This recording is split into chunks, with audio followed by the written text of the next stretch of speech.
अरविंद चोटिया ने अपने ट्विटर पर लिखा है, तुलसी नर का क्या बड़ा, समय बड़ा बलवान। तो ये समय जो है बहुत बलवान होता है और ये समय ही है। देखिए कि किस तरह से राजेंद्र राठौड़ कभी पावर में थे, अरुण चतुर्वेदी और सतीश पूनिया किनारे हो गए हैं बिल्कुल, और मैडम किस तरह से होठ भींच कर खड़ी हैं भजनलाल शर्मा के बगल में। कैसे हालात बदल जाते हैं और राजनीति इसी का नाम तो है। सियासत में क्या से क्या हो जाता है पल में, आप अंदाजा नहीं लगा सकते हैं। मगर तस्वीरों को छोड़िए, बहुत सारी तस्वीरें हैं, एक एक तस्वीर पर हम बात कर सकते हैं, मगर क्या बोली हैं आज वो सुनाएंगे आपको हम कि किस तरह से बोली हैं पद, मद और कद। ये तीन चीजें थी जिस पर वो बोल रही थी, मगर ये पूरा सच नहीं है। पूरा सच हम आपको बताएंगे। राजनीति के अंदर अब कुछ ये भी का दूसरा नाम जो है ना वो है उतार चढ़ाव। महाराज अब समझ में आया है। हर व्यक्ति को इसी दौर में से गुजरना पड़ता है, पर हर व्यक्ति के समक्ष जब इस चीजों के बारे में सोचता है तो तीन चीज ध्यान में आने की जरूरत है। महाराज फुर्सत चाहिए सोचने के लिए। ये तीन चीज का बना होता है, पद, मद और कद। ये तीन चीज है जिसके ऊपर अपने सबको ध्यान देने की जरूरत है। आप सब जानते हैं कि पद और मद ये तो स्थायी है नहीं, परंतु एक ही चीज है और वो है कद। जो अगर आप अच्छा काम करते हो तो उस काम को लोग याद करते हैं और कद फिर आपके साथ बना ही रहता है। मैं इसलिए आपको ध्यान दिलाना चाहूंगी कि यदि पद का मद हो जाता है तो उसका कम तो कद जो होता है वो कम तो हो ही जाता है। आज के दौर में ये होता रहता है, परंतु मैं जानती हूं कि वो आपके सामने आज एक ऐसे कार्यकर्ता है जो कभी पद का मद नहीं करेगा। और आप लोगों को पद का मद कौन कौन किया है और पद का मद कौन कौन कर सकता है। अब देखिए, इसमें मैंने कहा ना कि फुर्सत चाहिए सोचने के लिए, और वसुंधरा राजे को फुर्सत मिली है ये सोचने के लिए। जब थी ये तो इनके लिए भी मद की बात हुआ करती थी, मगर फुर्सत मिले तो तुम मेरे भी भीतर देखना। आज वो बता रही थी कि मेरा कद कितना बड़ा है, पद तो आते जाते रहता है और हर किसी को इस भंवर से गुजरना है। महाराज जी को संबोधित कर रही थी, क्योंकि ये अध्यात्म जैसा ज्ञान हुआ है उनका। वैसे ये दुनियादारी राह चलते जनता आपको बता देगी, मगर ये गूढ़ ज्ञान जो है सत्ता में रहते हुए आता कहां है।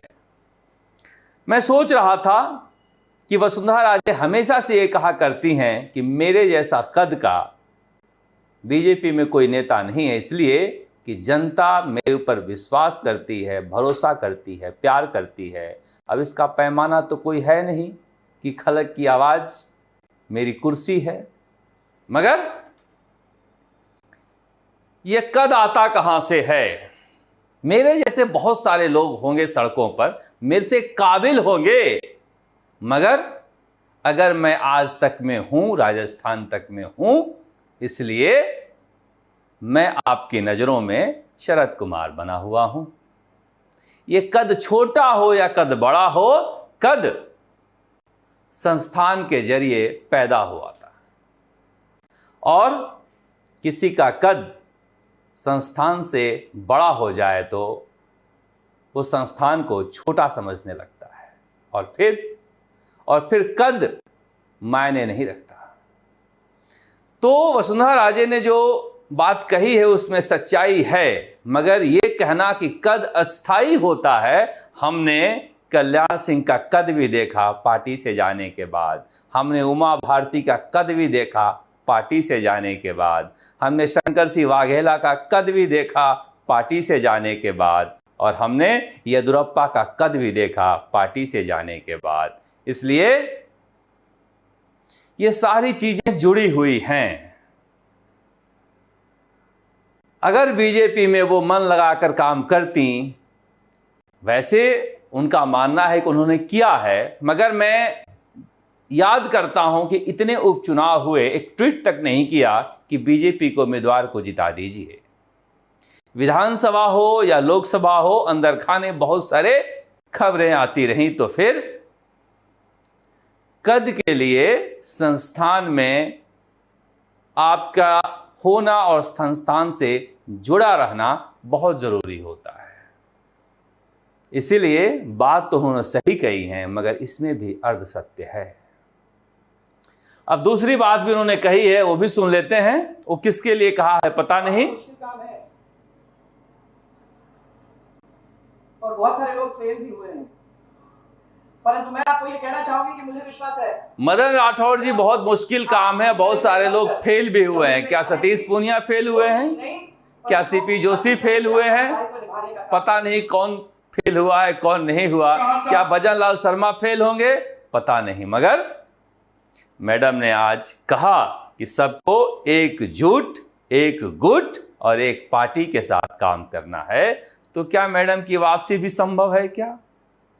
देखिए, जिस तरह से आज अखबार के पहले पेज पर, एक अखबार के पहले पेज पर यह खबर आई है कि अपनी ही पार्टी में विधायक असंतोष से भरे हुए हैं और सवाल लगाने को असंतोष से जोड़ा गया है। मुझे लग रहा है कि कई पृष्ठभूमियां मुझे याद आ रही हैं कि कहीं कोई जमीन तो नहीं तैयार किया जा रहा है। अब देखिए, पार्टी को भी लगेगा कि अगर विधानसभा चुनाव में 115 पर रह गए, लोकसभा में 14 पे रह गए और पांचों उपचुनाव में अगर नतीजा सिफर रहा, तो फिर क्या वसुंधरा राजे की वापसी संभव है? बीजेपी अपना पार्टी बचाना चाहेगी या फिर नाक बचाना चाहेगी? नाक और पार्टी में पहले पार्टी आता है। इसलिए कहा जा रहा है कि हो सकता है कि वसुंधरा राजे कोई गुंजाइश देख रही हों और जिसकी वजह से मदन राठौड़ के जरिए रास्ता आसान हो सकता है। वैसे उन्होंने कोशिश पहले भी की थी, मगर मदन राठौड़ जो हैं वो प्रधानमंत्री नरेंद्र मोदी की पसंद हैं। और अब मज़ा भी आएगा। मैंने आपसे कहा था ना कि जो मुंह में आए अच्छी तरह से बोलने में मजा आता है मदन राठौड़ को। अब गोविंद सिंह डोटासरा जी के टक्कर का एक आदमी आ गया है बीजेपी में, वरना सतीश पूनिया जी बौद्धिकता से भरी हुई बातें किया करते थे और सीपी जोशी माइक देखकर भाग खड़े होते थे। अब मदन राठौड़ से जो पूछ लीजिए आप खुलकर बोलेंगे। देखा नहीं, उन्होंने कहा कि रूस और यूक्रेन जैसे युद्ध को प्रधानमंत्री नरेंद्र मोदी ने ऐसे रुकवा दिया जैसे दो सांडों की लड़ाई को सींग पकड़ के। ये कहने का साहस मदन राठौड़ में ही है और बहुत कुछ कहेंगे, इसलिए कह रहे हैं ये टक्कर का मामला है और अच्छा चुनाव है। प्रदेश अध्यक्ष ऐसा ही होना चाहिए जैसा गोविंद सिंह डोटासरा है, तभी तो दोनों तरफ से बराबरी का खेल होगा। जब मुंह से ही बोलना है तो फिर बोलते रहो। मगर वसुंधरा राजे की कही गई आज बहुत सारी बातें बहुत लंबे समय तक चर्चा में रहेंगी और आज उन्होंने जिस तरह से एकजुटता की बात की है, उनका कद बड़ा है।